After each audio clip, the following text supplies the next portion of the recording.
So guys, ito yung wiring diagram na gagawin natin dito.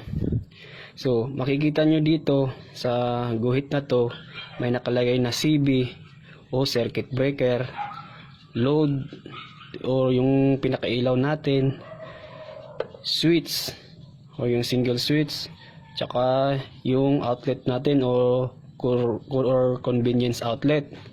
So dito sa line niya na to guys, yan, ito yung line 1 natin. Simula ito sa circuit breaker, ito yung line 1 natin. Yan, papunta dito sa switch. Tapos dito naman papunta dito sa ating convenience outlet. Yan. Tapos itong linya naman to guys, ito yung line 2 natin. Papunta dito sa load natin, yung ilaw. Tapos dito naman guys, papunta rin to dito sa ating convenience outlet. Tapos ito na guys, yung linya na to, diretso papunta dito sa switch. Ito yung return, yung galing sa load papunta dito sa switch. Yan. So ito yung gagawin natin. So guys, paalala lang, bago tayo gumalaw dito, kailangan nakababa yung circuit breaker natin para safety tayo sa ating ginagawa. So guys, mapapansin nyo dito sa kulay ng wiring natin ay tatlo. Ginawa ko itong tatlo para madali nating matandaan. So dito sa line 1 na to, ang kulay na ginamit natin ay itim. Yan, itim. Tapos yung line 2 naman natin, yung kulay is puti. Tapos yung return naman natin, yung galing sa ilaw papunta sa switch, yellow. Yan. So yung sukat pala ng yung wire size na ginamit ko dito guys, simula sa breaker, yan, yung line 1 and line 2 natin ay gauge 12. Pati na rin dito sa ating convenience outlet. Tapos dito naman sa ano natin, sa ilaw natin, yung size naman niya ay gauge 14. Yan. So guys, umpisahan na natin yung pag-i-splice dito. So unahin natin i-splice dito guys ay itong kulay itim o yung line 1 natin. Ayan. Ayan lang guys.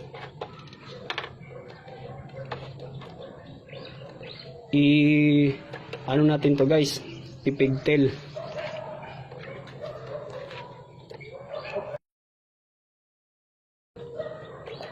Dapat pagka nag-splice kayo dito guys, yung mahigpit talaga guys. Kasi pagka once na maluwag yan guys, ang tendency niyan ano yan guys, mag-spark o yung maglulus. Tapos pag maglulus yan, mag-spark. Kaya ang tendency nito guys, masusunog yung ano natin, yung wiring. So pag ganyan guys, pag okay na yung ano natin, yung dulo nito, papantay natin to. Yan, ito na natin. Tapos ibibend natin to, yung dulo nya. Yan. Tapos pagkatapos yung may bend yun guys, sundan na natin ng paglalagay ng electrical tape. Yan. Yan. Pag naglalagay naman kayo ng electrical tape guys, babatakan nyo para dagdag na rin to sa higpit ng wire. Tapos yung paglalagay din naman guys, kung gaano kakapal yung balat ng wire, ganun din kakapal yung lalagay yung electrical tape. Tapos ganyan guys. Tapos yung dulo nito guys, ibibin nyo yan, ganyan. Yan. Ganyo ulitin ulit. Yan.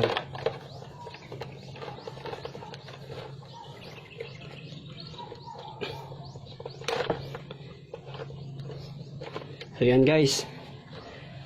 Sumunod naman nating i-splice or yung ipipigtail natin yung line 2 or yung kulay puti na wire.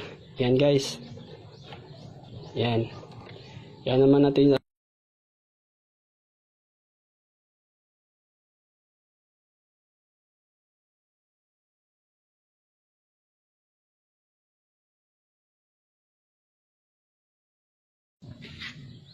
So, tapos na yung pag-splice natin nung line 1 tsaka line 2 guys. Yan. Susunod naman natin gagawin ay kakabit natin yung sa convenience outlet. So, unahin natin yung itong line 1 natin, yung itim. So guys, bali dito sa ano natin, convenience outlet, yan. Nilagyan ko ng pinaka-jumper natin. Yan. Bali dito natin yan ikakabit yung line 1 natin. Dito. Tapos yung line 2 naman dito. Yan. So ganito lang yan guys. Bali yung dulo pala dito guys is binalatan ko na. Kaya ang gagawin natin suksok na lang natin dito. So ganito lang yan guys. Yan. Yan. Pag nagkumagat na yan guys, ibig sabihin okay na yan. Tapos sumunod naman natin yung line 2 natin. Yan. Yan. Tapos yan.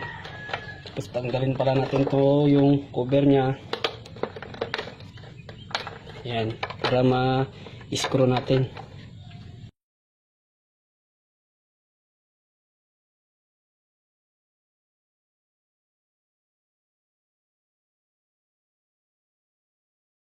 Kabit natin yung cover nya. Yan. Tapos sunod naman natin gagawin ay yung sa ilaw naman guys, yung sa load natin. So guys, ang susunod naman natin ikakabit ay yung ceiling receptacle o yung lagayan ng bumbilya. So ito yung ceiling receptacle guys. Yan. So dito guys, ang gagawin nating line 1 dito, itong yung pinakaikot nya. Yan. Tapos yung line 2 naman yung pinakagitna. Yan guys. So dito guys, binalatan ko na to, kaya ang gagawin na lang natin is ilalagay lang natin to sa pinaka terminal nya. So unahin natin yung ano natin, line 2 o yung ano to guys, yung diretso to sa papunta dun sa breaker.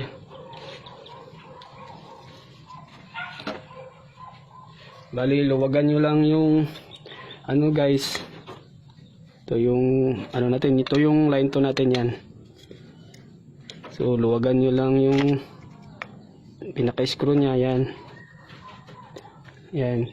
Tsaka mo i-insert yung ano yan, dulo ng wire, pasok nyo dyan. Tsaka mo higpitan. Yan. So nakabit na natin yung line 2 natin. Sumunod naman natin ikabit ay yung return o yung ito guys, yung kulay dilaw. Papunta to dito sa switch natin. Papunta dun sa baba. So luwagan nyo lang yung pinaka-screw nya. Tapos pasok nyo yung dulo ng wire. Yan. Tsaka mo higpitan. Yan. O sumunod naman natin ikabit, ano na natin to guys.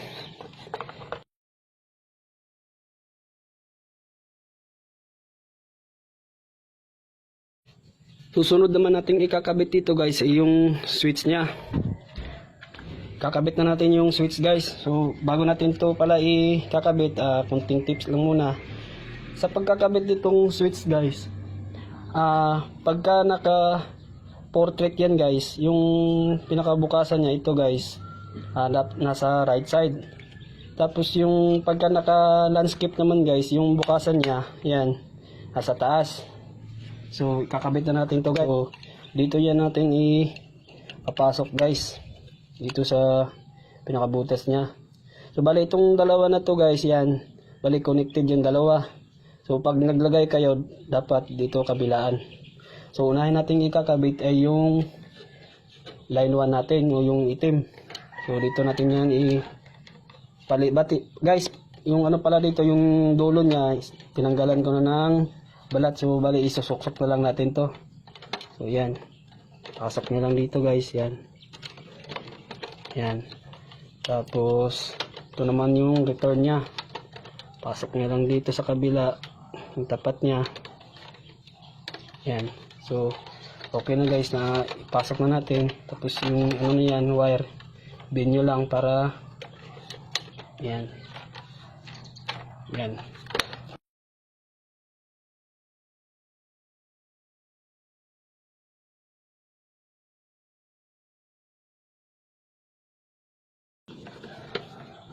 So yan guys, kabit na natin yung screw. Lagay naman natin yung switch cover nya. Yan. So yan. Tapos sumunod natin gagawin guys ay gagamit tayo ng multi-tester para ma-check natin yung kung may short circuit ba sa ginagawa natin. Guys, ang susunod na natin gagawin dito ay i-check natin yung linya natin kung may short circuit ba. So gagamit tayo dito ng multi-tester. So ito yung multi-tester guys. So, sa paggamit naman ito guys, set nyo lang yung knob nya sa times 10. So ganyan lang guys, set nyo lang sa times 10. So tapos check muna natin yung tester natin kung gumagana ba. So yan. So may reading siya guys, ibig sabihin okay yung multi-tester natin. So guys, bago tayo umpisa ditong ititest ng short circuit, so kailangan mo na rin naka-off yung ano natin, switch. So umpisa na natin guys. Check na natin. So yan, kita nyo guys, wala siyang reading. So ibig sabihin okay yung linya natin, wala siyang short circuit. So okay na yan guys. Ikakabit ko na yung ilaw natin.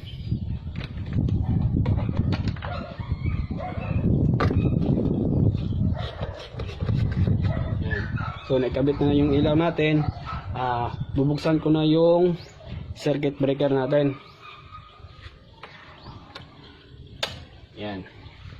So kikita nyo dito guys, yung indicator nung sa switch may umiilaw na siya, ibig sabihin may kuryente na yung linya natin. So bubuksan ko na yung switch natin. Yan. So yan, umiilaw na siya guys. Yan, umiilaw na. So testing din natin yung outlet natin kung may kuryente ba. So sa pag-check naman dito guys, pagka kuryente, yung tester nyo lang, ilagay nyo lang, set nyo lang yung pinaka-knob nya sa 250 ECB o alternating current volts. Yan. Tapos yung dalawang test probe, isuksok nyo lang dito sa butas. Yan. Yan. Yan guys. So may kuryente siya, 225 volts. Yan guys. So okay na yung ano natin, may kuryente yung outlet natin. So guys, ganyan lang yung basic residential wiring. So guys, maraming salamat.